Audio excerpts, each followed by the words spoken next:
ಓಂ ಶ್ರೀ ಗುರುಭ್ಯೋ ನಮಃ. ಅನಂತ ರಾಮಾಯಣ ಬಾಲಕಾಂಡ. ಪವಿತ್ರವಾದ ರಾಮಾಯಣ ಕಾವ್ಯ ರಚಿಸಲು ಮಹರ್ಷಿ ವಾಲ್ಮೀಕಿಗಳಿಗೆ ಪ್ರೇರಣೆ. ಪುತ್ರಕಾಮೇಷ್ಟಿ ಶ್ರೀರಾಮ ಜನನ, ಮುನಿಗಳಾದ ಕೌಶಿಕರೊಂದಿಗೆ ಸಿದ್ಧಾಶ್ರಮ ಪ್ರಯಾಣ, ತಾಟಕಿ ಸುಬಾಹು ವಧೆ, ಅಹಲ್ಯೋದ್ಧಾರ, ಸೀತಾ ವಿವಾಹ, ಪರಶುರಾಮ ಗರ್ವಭಂಗ ಇಷ್ಟು ಬಾಲಕಾಂಡದಲ್ಲಿ ಬರುತ್ತವೆ. ಮಹರ್ಷಿ ವಾಲ್ಮೀಕಿ ಪ್ರಶಾಂತಮಯವಾದ ದಟ್ಟ ಕಾಡು, ನಗರದ ಗಲಭೆಗಳಿಲ್ಲ, ಅಶಾಂತಿ ಇಲ್ಲ, ಸಾಲು ಸಾಲಾಗಿ ನಿಂತಿರುವ ಗಗನಚುಂಬಿ ವೃಕ್ಷಗಳು, ಹಕ್ಕಿಗಳ ಕಲಕಲ ನಿನಾದ, ಝಳ ಝಳನೆ ಹರಿಯುವ ನದಿಗಳು. ಅಂತಹ ಭವ್ಯ ನಿಸರ್ಗಧಾಮದಲ್ಲಿಯೂ ಬೆರಳೆಣಿಕೆಗೆ ಸಿಗುವಷ್ಟು ದರೋಡೆಕೋರರು ಪ್ರಯಾಣಿಕರನ್ನು ಸುಲಿದು ಜೀವನ ವ್ಯವಹಾರವನ್ನು ಸಾಗಿಸುತ್ತಿದ್ದರು. ದಾರಿಹೋಕರ ಸೊತ್ತನ್ನು ಬಲಾತ್ಕಾರದಿಂದ ತನ್ನ ವಶ ಮಾಡಿಕೊಂಡು ಅನ್ಯಾಯದ ಸಂಪಾದನೆಯಲ್ಲಿ ಕಟ್ಟಿಕೊಂಡ ಹೆಂಡತಿ ಮಕ್ಕಳನ್ನು ಸಾಕುತ್ತಿದ್ದವರಲ್ಲಿ ಪ್ರಾಚೇತಸನೆಂಬ ಬೇಡನು ಒಬ್ಬನಾಗಿದ್ದನು. ಅವನು ಕೊಳ್ಳೆ ಹೊಡೆಯುವುದನ್ನೇ ಜೀವನದುದ್ದಕ್ಕೂ ವೃತ್ತಿಯನ್ನಾಗಿ ಅನುಷ್ಠಾನಕ್ಕೆ ತಂದಿದ್ದನು. ಕೊಲೆ ಮಾಡುವ ಕಲೆಯಲ್ಲಿ ನಿಷ್ಣಾತನು. ಆದರೆ ಆ ದುಷ್ಟ ಕಾರ್ಯಗಳಿಗೆಲ್ಲ ಪೂರ್ಣ ವಿರಾಮ ಒದಗಿ ಬರುವ ಆಕಸ್ಮಿಕ ಘಟನೆಯೊಂದು ನಡೆಯಿತು. ಎಂದಿನಂತೆ ಮುಗ್ಧ ಜನರ ಸಂಪತ್ತನ್ನು ಸುಲಿಯಲು ಕ್ಷುದ್ರ ಬೇಟೆಗಾಗಿ ಹೊಂಚು ಹಾಕಿ ನಿಂತಿದ್ದ ಬೇಡನಿಗೆ ಪುಣ್ಯಾತ್ಮರಾದ ಭರದ್ವಾಜ ಋಷಿಗಳ ದರ್ಶನ ಲಾಭವಾಯಿತು. ಹರಿಣವನ್ನು ಕಂಡಾಗ ಹುಲಿಯು ಸಂತೋಷ ಪಡುವಂತೆ ವ್ಯಾಧನ ಆನಂದಕ್ಕೆ ಪಾರವೇ ಇರಲಿಲ್ಲ. ಅವರಲ್ಲಿದ್ದ ಅಲ್ಪ ಸ್ವಲ್ಪವನ್ನು ದೋಚಲು ಮುಂದಾದನು. ಋಷಿಗಳು ಕೌಪೀನವಂತಹ ಕಲು ಭಾಗ್ಯವಂತಹ ಎಂಬ ನೀತಿಯ ವಚನದ ಮೇಲೆ ಅಚಲ ವಿಶ್ವಾಸವಿಟ್ಟವರು. ತಪಸ್ವಾಧ್ಯಾಯ ನಿರತರು. ಕಳೆದುಕೊಳ್ಳಬೇಕಾದ ಸ್ವತ್ತಿಗೆ ಅಂಜದೆ ಅಳುಕದೆ ಬೇಡನನ್ನೇ ಪ್ರಶ್ನಿಸಿದರು. ಅಯ್ಯ, ಪ್ರತಿದಿನವೂ ಹೀಗೆಯೇ ದುಷ್ಟ ಮಾರ್ಗದಲ್ಲಿ ಧನ ಸಂಪಾದಿಸುತ್ತೀಯ. ಈ ಪಾಪದಿಂದ ಅನುಭವಿಸಲು ಅಸಾಧ್ಯವಾದ ನರಕಯಾತನೆಯನ್ನು ಮರಣೋತ್ತರದಲ್ಲಿ ಪಡೆಯಲಿರುವೆ. ಸರಿಯಾಗಿ ಯೋಚಿಸು. ಈ ನೀಚ ಯೋಚನೆಯನ್ನು ತ್ಯಜಿಸಿ ಧರ್ಮ ಮಾರ್ಗವನ್ನು ಅನುಸರಿಸು. ಈ ರೀತಿಯ ಕೆಟ್ಟ ದುಡಿಮೆಯನ್ನು ಮನೆ ಮಂದಿಯ ಪೋಷಣೆಗೆ ನೀನು ಮೀಸಲಾಗಿರಿಸಿದ್ದರೂ ಆ ಪಾಪದಲ್ಲಿ ಪಾಲು ಮಾತ್ರ ಅವರಿಗಿಲ್ಲ. ಅನ್ಯಾಯದ ಕೊಡವನ್ನು ದೊಡ್ಡದು ಮಾಡಿಕೊಳ್ಳಬೇಡ. ಇದರಿಂದ ಯಾವ ಪುರುಷಾರ್ಥವನ್ನು ಸಾಧಿಸುವೆ ಎಂದು ಪ್ರಶ್ನೆ ಮಾಡಿದರು. ಉದ್ಯೋಗಗಳು ಸಾವಿರಾರು ಬೇರೆ ಇರುವಾಗ ಈ ದುಷ್ಕೃತ್ಯವನ್ನೇಕೆ ಮುಂದುವರಿಸುವೆ? ಋಷಿಗಳ ಈ ಮಾತುಗಳನ್ನು ಕೇಳಿ ಪ್ರಾಚೇತಸನು ಗಾಬರಿಗೊಂಡನು. ಹೃದಯಕ್ಕೆ ಸೂಜಿ ಚುಚ್ಚಿದಂತಾಯಿತು. ನೇರವಾಗಿ ಮನೆಗೆ ಧಾವಿಸಿದನು. ಋಷಿ ವಚನಗಳನ್ನು ಪ್ರಶ್ನಾರೂಪದಲ್ಲಿ ಮಡದಿ ಮಕ್ಕಳಲ್ಲಿ ಕೇಳಿದನು. ಮನೆಯ ಯಜಮಾನನಾದವನು ಮಾತ್ರ ಇದಕ್ಕೆ ಹೊಣೆಯಾಗುತ್ತಾನೆಂಬ ಉತ್ತರ ಸಿಕ್ಕಿತು. ಪ್ರಾಚೇತಸನಿಗೆ ತನ್ನ ತಪ್ಪಿನ ಅರಿವಾಯಿತು.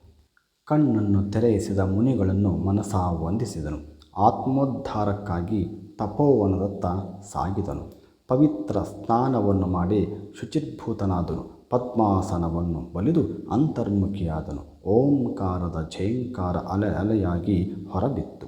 ಯೋಗಿಗಳ ಹೃದಯ ಗೂಹಾರದಲ್ಲಿ ನಿಂತು ಸದಾ ಆನಂದವನ್ನು ಕೊಡುವ ಜಗದೋದ್ಧಾರಣ ದರ್ಶನವಾಯಿತು. ಲೌಕಿಕವನ್ನು ಮರೆತು ಅಂತರ್ಮುಖಿಯಾದ ಫಲವಾಗಿ ಬಾಹ್ಯ ಪ್ರಪಂಚ ಮರೆತು ಹೋಯಿತು. ಚಿತ್ತವು ಹುತ್ತವಾಯಿತು. ಸುತ್ತಮುತ್ತಲೂ ಹುತ್ತವೇ ಬೆಳೆದು ದೇಹಕ್ಕೆ ಶ್ರೀರಕ್ಷೆಯಾಯಿತು. ಆ ವಲ್ಮೀಕವೇ ತಾಯಿ ತಂದೆಯಂತೆ ಸಂರಕ್ಷಣೆ ನೀಡಿತು.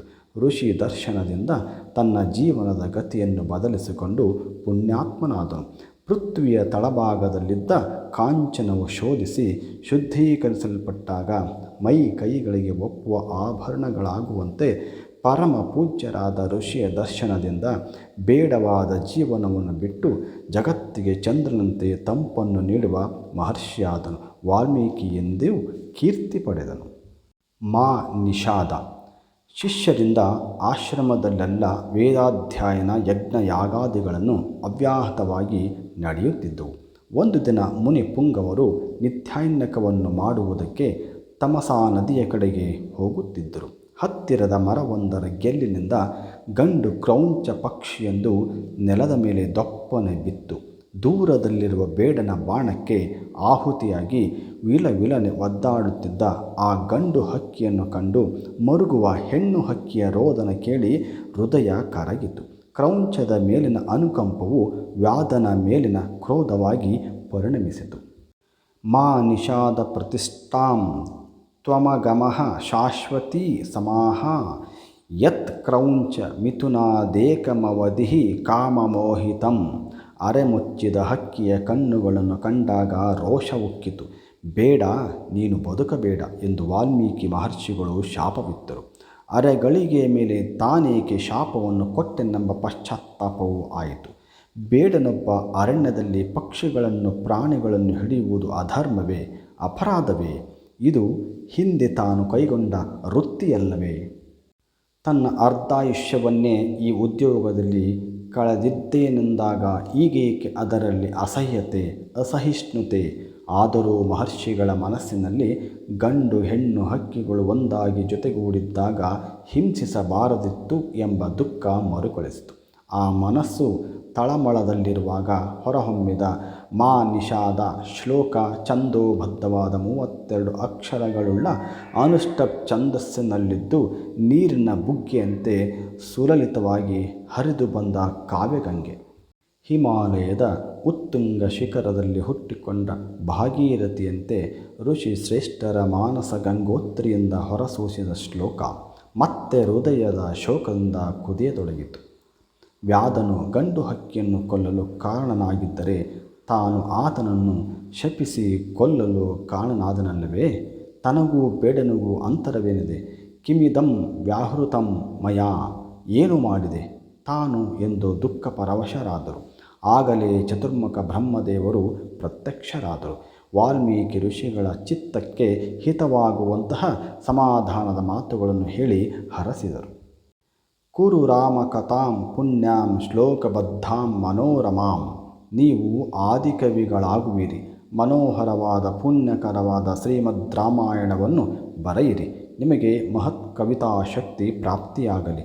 ಶ್ರೀರಾಮಚರಿತ್ರೆಯು ಸಕಲರ ಜೀವನದ ದಾರಿ ಬೆಳಕಾಗಲಿ. ಅಂತಹ ರಾಮಾಯಣದ ಕರ್ತೃವೇ ನೀನಾಗಬೇಕು ಎಂಬ ದೈವವಾಣಿಯು ಮಹರ್ಷಿಗಳಿಗೆ ಆಜ್ಞೆಯೇ ಆಯಿತು. ರಾಮಾಯಣ ಕವಿತಾ ಶಾಖೆಯ ಮೇಲೇರಿ ವಾಲ್ಮೀಕಿ ಋಷಿಗಳು ಕೋಗಿಲೆಯಾಗಿ ಹಾಡಿದರು. ಅವರಿಗೆ ಹಿಂದೆ ನಾರದರೊಂದಿಗೆ ಆದ ಸಂಭಾಷಣೆಯ ನೆನಪಾಯಿತು. ಜಗತ್ತಿನಲ್ಲಿ ಗುಣವಂತನು, ಧೀರನು, ವೀರನು, ಧರ್ಮಬೀರುವು, ಕೃತಜ್ಞನು, ದೃಢವಾದ ಸತ್ಯ ಸಂಕಲ್ಪವುಳ್ಳವನು ವರ್ತಮಾನ ಕಾಲದಲ್ಲಿ ಯಾರಿದ್ದಾರೆ? ಪ್ರಾಚೇತಸರು ಕೇಳಿದ ಪ್ರಶ್ನೆಗೆ ಇಕ್ಷ್ವಾಕು ವಂಶ ಸಂಜಾತನಾದ ಶ್ರೀರಾಮನು ವರ್ತಮಾನ ಕಾಲದಲ್ಲಿ ಪರಾಕ್ರಮಿಯು, ಜಿತೇಂದ್ರಿಯನು, ಬುದ್ಧಿವಂತನು, ನೀತಿವಂತನು, ವಾಗ್ಮಿಯು ಮತ್ತು ಲೋಕೈಕ ವೀರನಾಗಿಯೂ ಪ್ರಸಿದ್ಧನಾಗಿದ್ದಾನೆ ಎಂಬ ಉತ್ತರವು ಬ್ರಹ್ಮ ಮಾನಸ ಪುತ್ರ ನಾರದಿಂದ ಬಂದಿತ್ತು. ಅದನ್ನು ಜ್ಞಾಪಿಸಿಕೊಂಡು ವಾಣಿ ರಮಣನ ಆದೇಶದಂತೆ ಪರಮ ಪವಿತ್ರವಾದ ಶ್ರೀರಾಮಚರಿತ್ರೆಯ ಮೇರು ಕೃತಿಯನ್ನು ಬರೆಯಲಾರಂಭಿಸಿದರು. ಆ ರಘುಕುಲೋದ್ಧಾರಕನ ಆದರ್ಶ ಜೀವನವು ಮುಂದಿನ ಜನಕೋಟಿಯ ಮನಕ್ಕೆ ಹರ್ಷದಾಯಕ ಮತ್ತು ಪರಮ ಪವಿತ್ರವಾಗಿದೆ. ಕುಲಹೀನನಾದರೂ ಕೂಗಿ ಕರೆಯಬಹುದಾದ ಮಂತ್ರ. ಸೋಮಶೇಖರನು ತನ್ನ ಭಾಮಿನಿಗೆ ಮೆಚ್ಚಿ ಹೇಳಿದ ಮಂತ್ರ. ಅಂತಹ ಶ್ರೀರಾಮನ ಪರಮ ಪವಿತ್ರ ಕಥಾಮೃತವು ರಾಮಾಯಣವೆಂಬ ಹೆಸರಿನಿಂದ ವಾಲ್ಮೀಕಿ ಮುನಿಗಳ ಹೃದಯ ಕಮಲದಿಂದ ಉದ್ಭವಿಸಿತು. ಲವಕುಶರು ಶ್ರೋತೃಗಳಾಗಿ ಕಾವ್ಯಾಮೃತದ ಸವಿಯನ್ನು ಚಪ್ಪರಿಸಲಾರಂಭಿಸಿದರು. ಪವಿತ್ರವಾದ ಬೆಳ್ಳಿ ಬೆಟ್ಟ, ಪಾಮರರನ್ನು ಪಾವನ ಮಾಡುವ ಕೈಲಾಸಪತಿಯು ಪಾರ್ವತಿಯ ಜೊತೆಯಾಗಿ ಸಿಂಹಾಸನಾರೂಢನಾಗಿದ್ದನು. ಪರಮೇಶ್ವರಿಯು ತನ್ನ ಇನಿಯನಿಗೆ ಕೈಮುಗಿದಳು, ನಿವೇದಿಸಿಕೊಂಡಳು. ನಾಥ, ಶ್ರೀಮದ್ ವಾಲ್ಮೀಕಿ ಪ್ರಣೀತವಾದ ರಾಮಾಯಣವು ಅತ್ಯಂತ ರಸಭರಿತವಾದ ಕಾವ್ಯ. ಕೇಳಿದವರ ಸಕಲ ಕಷ್ಟಗಳನ್ನು ಪರಿಹರಿಸಬಲ್ಲ ಪರಮ ಪಾವನ ರಸಗಂಗೆಯಂತೆ ನಿಮ್ಮ ಶ್ರೀಮುಖದಿಂದಲೇ ಕೇಳಬೇಕೆಂದು ಇಚ್ಛಿಸಿದ್ದೇನೆ. ದಯಮಾಡಿ ವಿವರಿಸಬೇಕು. ಈಶ್ವರನು ಮುಗುಳ್ನಗೆಯಿಂದ ಒಪ್ಪಿಗೆಯನ್ನು ಸೂಚಿಸಿ ಶ್ರೀರಾಮಚರಿತಾಮೃತವನ್ನು ವಿವರಿಸತೊಡಗಿದನು. ಅನಂತ ರಾಮಾಯಣದ ಸುಧೆ ಹರಿಯತೊಡಗಿತು. ಪುರುಷೋತ್ತಮನು ಭೂಮಿಗಿಳಿದು ಎಸಗಿದ ಧರ್ಮ ಸಂರಕ್ಷಣೆಯ ಭವ್ಯ ದಿವ್ಯ ಪುಣ್ಯಕಥೆಯನ್ನು ಗಿರಿಜೆಯು ಮೈತುಂಬ ಕಿವಿಯಾಗಿ ಮಾಡಿಕೊಂಡು ಭಕ್ತಿಯಿಂದ ಕೇಳಲು ಪ್ರಾರಂಭಿಸಿದಳು. ರಘುವಂಶ ಸೃಷ್ಟಿಯ ಆದಿಯಲ್ಲಿ ಮರೀಚಿಯು ಬ್ರಹ್ಮಮಾನಸ ಪುತ್ರನಾಗಿ ಹುಟ್ಟಿಕೊಂಡನು. ಅವನಿಂದ ಕಶ್ಯಪ ಮಹರ್ಷಿಯು ಜನಿಸಿದನು. ತೇಜೋಭರಿತನಾದ ಸೂರ್ಯದೇವನೇ ಆ ಮಹಾಋಷಿಯ ಕುಮಾರನಾದನು. ಜಗಚ್ಚಕ್ಷು ಆದಿತ್ಯನಿಂದ ಮನು ಮಹಾರಾಜನು ಜನಿಸಿದನು. ಆ ಪರಂಪರೆಯಲ್ಲಿ ಲೋಕವಿಖ್ಯಾತರಾದ ಕುಕ್ಷಿ, ವಿಕುಕ್ಷಿ, ಇಕ್ಷ್ವಾಕು, ದಿಲೀಪ, ರಘು, ಆಜನೆ ಮೊದಲಾದ ಚಕ್ರವರ್ತಿಗಳು ಧರ್ಮಕ್ಕೆ ಯಾವುದೊಂದು ಲೋಪಬಾರದಂತೆ ಸತ್ಯದಿಂದ ರಾಜ್ಯವಾಳಿ ಶಾಶ್ವತ ಕೀರ್ತಿಯನ್ನು ಸಂಪಾದಿಸಿದರು. ಆಜನ ಸುಪುತ್ರನೇ ಕಥಾನಾಯಕನಾದ ಶ್ರೀರಾಮಚಂದ್ರನ ತಂದೆ ದಶರಥ ಚಕ್ರವರ್ತಿ. ಈತನ 3 ಪಟ್ಟದ ರಾಣಿಯರು ಕೌಸಲ್ಯೆ, ಸುಮಿತ್ರೆ ಮತ್ತು ಕೈಕಾದೇವಿ. ಈ 3 ಮಂದಿಯೂ ಅಲ್ಲದೆ ಅರ್ಧಸಪ್ತಶತ ಅಂದರೆ 350 ಉಪಪತ್ನಿಯರೂ ಇದ್ದರು. ಈತನು ರವಿ ವಂಶದ ಶ್ರೇಷ್ಠ ಚಕ್ರವರ್ತಿಯಾಗಿದ್ದನು. ದಶರಥನು ತನ್ನ ಬಾಹುಬಲದಿಂದ ಭೂಮಿ ಪಾಲರನ್ನು ಗೆದ್ದು ಇತರ ಅರಸರು ಅಯೋಧ್ಯೆಯ ಸಿಂಹಾಸನಕ್ಕೆ ತಲೆಬಾಗುವಂತೆ ಮಾಡಿದನು. ದೇವಲೋಕಾಧಿಪತಿಯಾಗಿದ್ದ ಇಂದ್ರನಿಗೂ ಅಗತ್ಯವಿದ್ದಾಗ ಸಹಾಯ ಹಸ್ತವನ್ನು ನೀಡಬಲ್ಲ ಶೌರ್ಯವಂತನಾಗಿದ್ದನು. ಅಜಪುತ್ರನ ರಥವು ಬ್ರಹ್ಮನಗರ, ಇಂದ್ರ, ಅಗ್ನಿ, ಯಮ, ನಿರುತಿ, ವರುಣ, ವಾಯು, ಕುಬೇರ, ಈಶಾನರೆಂಬ ಅಷ್ಟದಿಕ್ಪಾಲಕರ ನಗರಗಳಿಗೆ ಮತ್ತು ನಾಗಾಲೋಕ, ಪಾತಾಳ ಲೋಕಗಳಿಗೆ ಹೋಗುತ್ತಿದ್ದುದರಿಂದ ದಶರಥನೆಂದು ಪ್ರಖ್ಯಾತಿ ಪಡೆದಿದ್ದನು. ಆತನ ಪ್ರತಾಪವು ದಿಕ್ಕುಗಳಲ್ಲಿ ತೋರತಕ್ಕ ಭಯಂಕರ ಅಗ್ನಿ ಎಂದು ತಿಳಿದು ದಿಗ್ಗಜಗಳು ಹೆದರುತ್ತಿದ್ದವು. ಹಲವು ಬಾರಿ ಶತ್ರುಗಳು ಉಲ್ಕಾಪಾತವಾಯಿತೆಂದು ಭಯಪಟ್ಟು ಹಿಂದೆ ಕಾಲ್ತೆಗೆಯುತ್ತಿದ್ದರು. ಅಯೋಧ್ಯ ನಗರ. ಅಯೋಧ್ಯೆಯು ಕೋಸಲ ದೇಶದ ರಾಜಧಾನಿ. ಸರಯೂ ನದಿ ತೀರದಲ್ಲಿ ಕಂಗೊಳಿಸುವ ಆ ನಗರವು ಮನು ಚಕ್ರವರ್ತಿಯಿಂದಲೇ ನಿರ್ಮಿಸಲ್ಪಟ್ಟ ರಾಜ್ಯವೆಂದು ಹೆಸರು ಗಳಿಸಿತ್ತು. 12 ಯೋಜನ ಉದ್ದ, 3 ಯೋಜನ ಅಗಲವಾಗಿತ್ತು.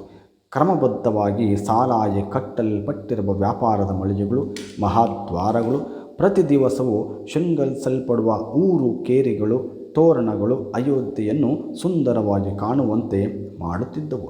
ರತ್ನಖಚಿತ ಪ್ರಸಾದಗಳು, ವಿವಿಧ ವ್ಯಾಯಾಮ ಶಾಲೆಗಳು, ಶಿಕ್ಷಣ ಮಂದಿರಗಳು, ನೃತ್ಯ ಶಾಲೆಗಳು ಧಾರಾಳವಾಗಿ ಇದ್ದವು. ಮನೋಮೋಹಕವಾದ ಸಾಕೇತವನ್ನು ನೋಡಲು ಅನೇಕ ದೇಶಗಳಿಂದ ಸಂದರ್ಶಕರು ಕಪ್ಪ ಕಾಣಿಕೆಗಳನ್ನು ಅರ್ಪಿಸಲು ಸಾಮಂತರಾಜರು ಮತ್ತು ವಿವಿಧ ರಾಷ್ಟ್ರಗಳಿಂದ ವ್ಯವಹಾರಸ್ಥರು ಸದಾ ಸಾಲು ಸಾಲಾಗಿ ಬರುತ್ತಿದ್ದರು. ವೈರಿಗಳಿಂದ ಯುದ್ಧ ಮಾಡಿ ಗೆಲ್ಲಲು ಅಸಾಧ್ಯವಾದ ಕಾರಣ ಆ ಶ್ರೇಷ್ಠ ರಾಜಧಾನಿಯು ಅಯೋಧ್ಯೆ ಎಂದು ಕರೆಯಲ್ಪಟ್ಟಿತ್ತು. ಶಾಂತಿ, ಶಮೆ, ದಮೆ, ದಯೆ, ದಾನ, ದಾಕ್ಷಿಣ್ಯ ಮತ್ತು ವೈರಾಗ್ಯವೇ ಮುಂತಾದ ಸದ್ಗುಣಗಳು ಪ್ರಜಾಜನರಲ್ಲಿ ಮನೆ ಮಾಡಿದ್ದವು.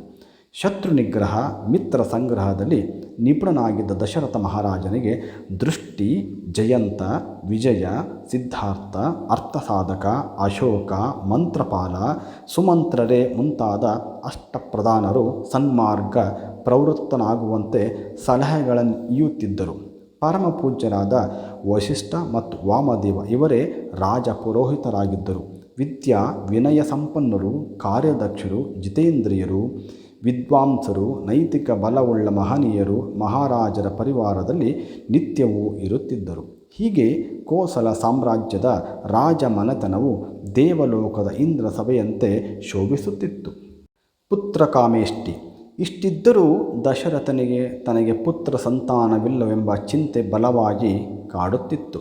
ಸುಮಂತ್ರನ ಸಲಹೆಯಂತೆ ರಾಜಗುರುಗಳಾದ ವಸಿಷ್ಠರೇ ಮುಂತಾದವರನ್ನು ಕರೆಸಿಕೊಂಡು ಪುತ್ರ ಸಂತಾನವಾಗಬೇಕೆಂಬ ತನ್ನ ಹೃದಯಾಂತರಾಳದ ಇಚ್ಛೆಯನ್ನು ನಿವೇದಿಸಿಕೊಂಡನು. ತಾನು ಮಾಡಲಪೇಕ್ಷಿಸುವ ಅಶ್ವಮೇಧ ಯಾಗದ ಬಗ್ಗೆಯೂ ಅವರಲ್ಲಿ ಭಿನ್ನವಿಸಿಕೊಂಡನು. ಆಗಲಿ, ತಾವೆಲ್ಲರೂ ಸೇರಿ ಯಾಗವು ಸಾಂಗವಾಗಿ ನೆರವೇರುವಂತೆ ಸಹಕರಿಸುತ್ತೇವೆ ಎಂದು ಪ್ರಮುಖರು ಹೇಳಿದಾಗ ರಾಜನ ಸಂತೋಷಕ್ಕೆ ಮಿತಿ ಇಲ್ಲದಂತಾಯಿತು. ಋಷಿ ಮುನಿಗಳ ಸಲಹೆ ಪ್ರಕಾರ ಮಹಾಚಕ್ರವರ್ತಿಯು ತಪೋಧನರಾದ ಋಷ್ಯಶೃಂಗರನ್ನು ಬರಮಾಡಿಕೊಳ್ಳಲು ಅವರಿದ್ದಲ್ಲಿಗೆ ಪಯಣಿಸಿದನು. ಆ ತಪಸ್ವಿಗಳು ವಿಭಾಂಡಕ ಋಷಿಯ ಸುಪುತ್ರರು.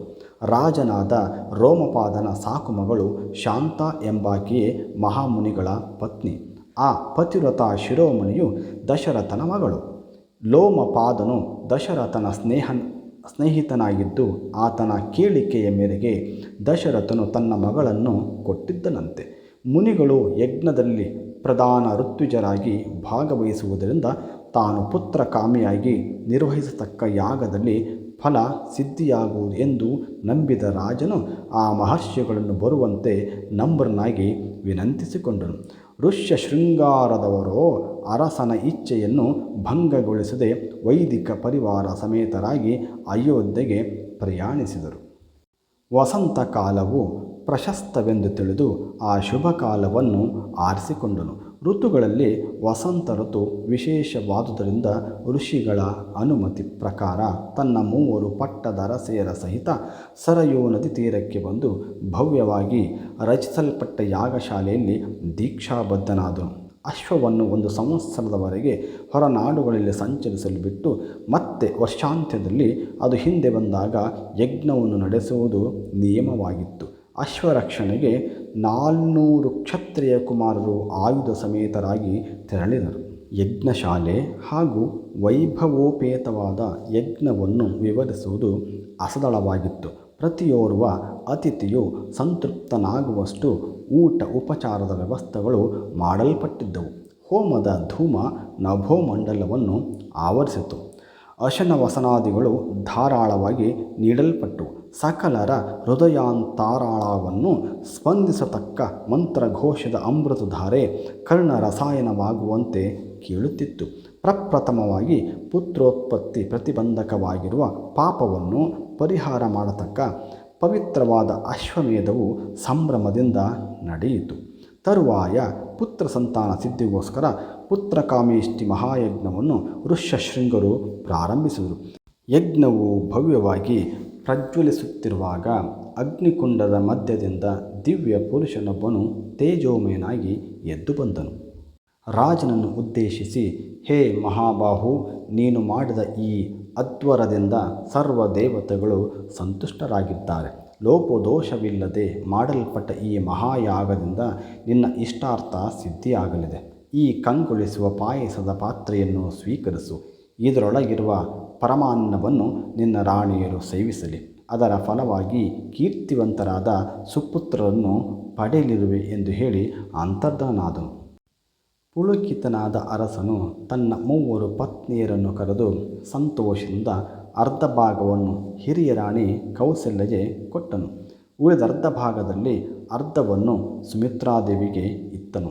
ಇನ್ನುಳಿದ ಭಾಗದಲ್ಲಿ ಅರ್ಧವನ್ನು ಕೈಕೆಗೆ ಕೊಟ್ಟು ಮತ್ತೆ ಉಳಿದಿದ್ದ ಅರ್ಧ ಭಾಗವನ್ನು ಸುಮಿತ್ರೆಗೆ ಪುನಃ ಸ್ವೀಕರಿಸುವಂತೆ ತಿಳಿಸಿದನು.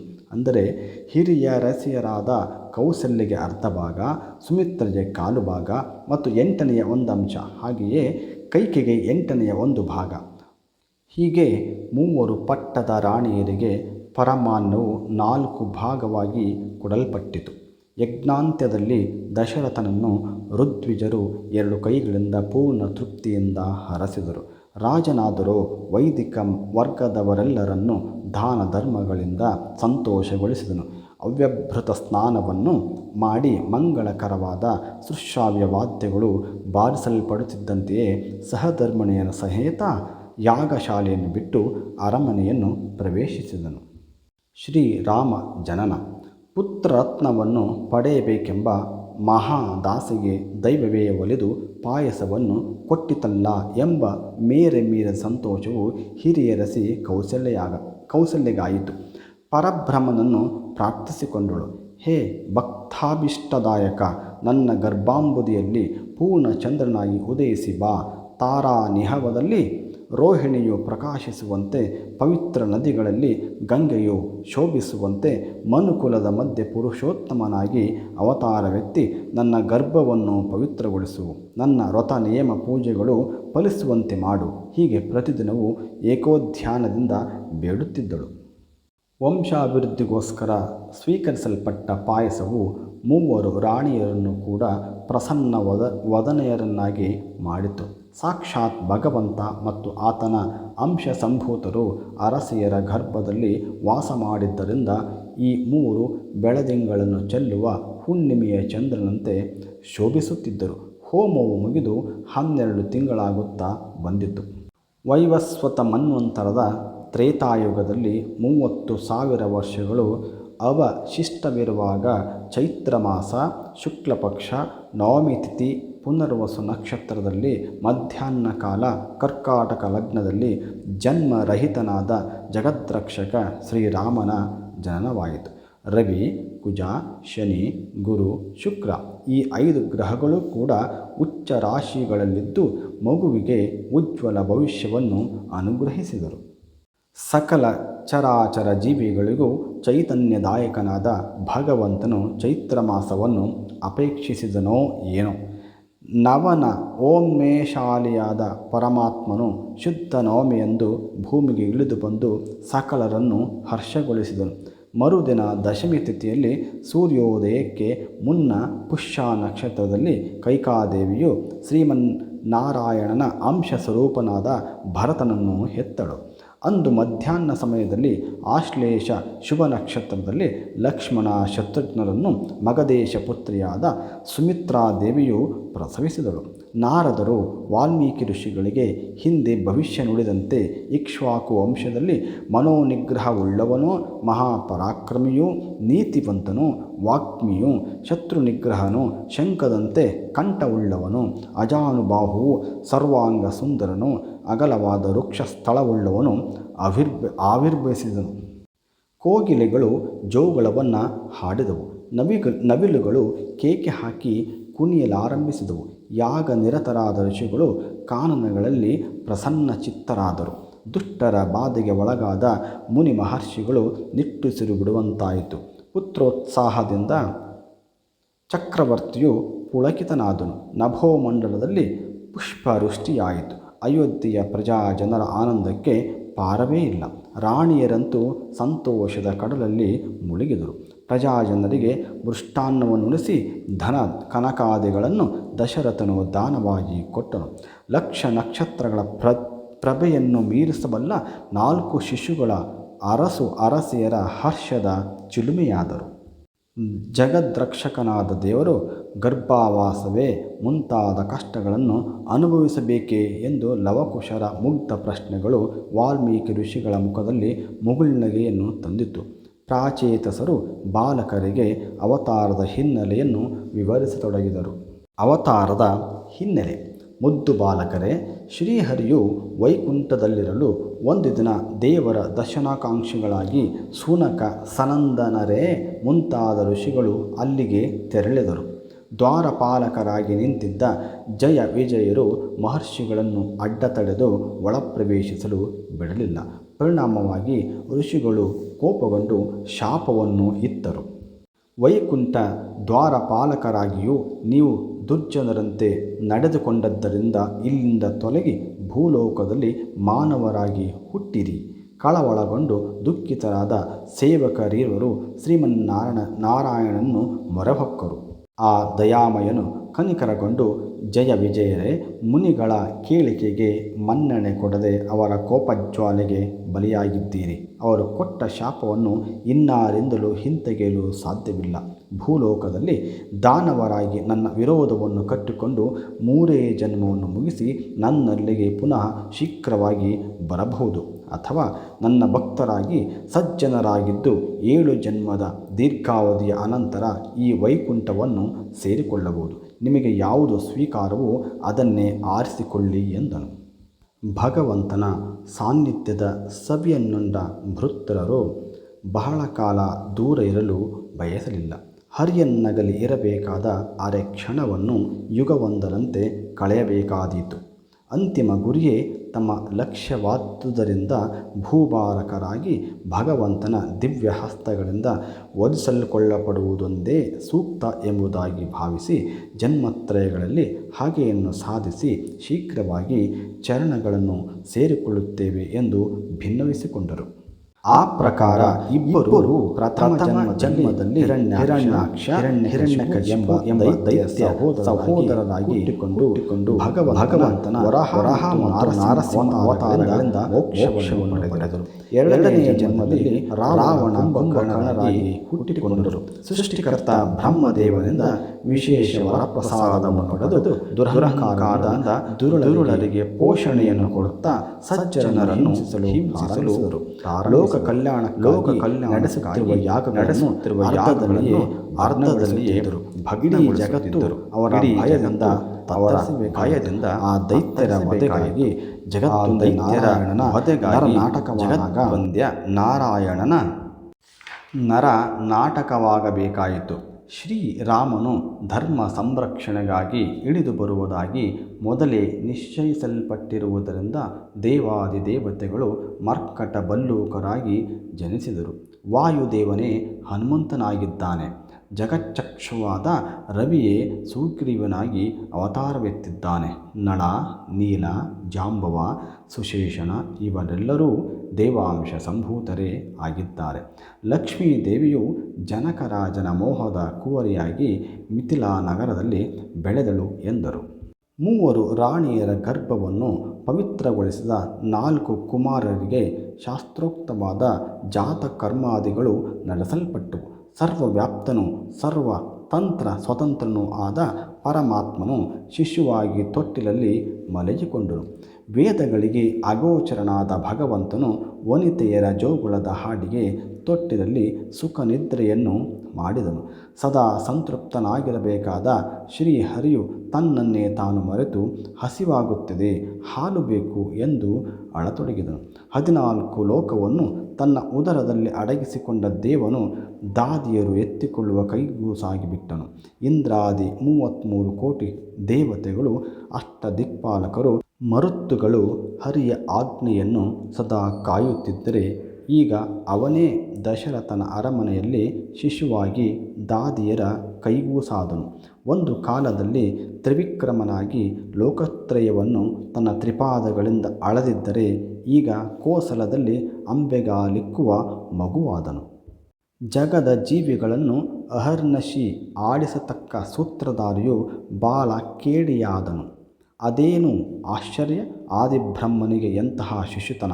ದಿನದಿಂದ ದಿನಕ್ಕೆ ಶುಕ್ಲಪಕ್ಷದ ಚಂದ್ರನಂತೆ 4 ಬಾಲಕರು ವಿಜೃಂಭಿಸಿದರು.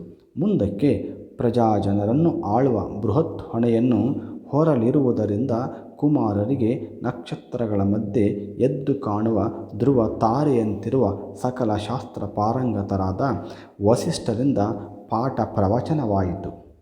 ಗುರುಗಳಿಗೆ ಗುರುವೆನಿಸಿದ ಮಹರ್ಷಿಗಳಲ್ಲಿ ಶಾಸ್ತ್ರಾಭ್ಯಾಸವಾದ ನಂತರ ಕೇಳಬೇಕೇ?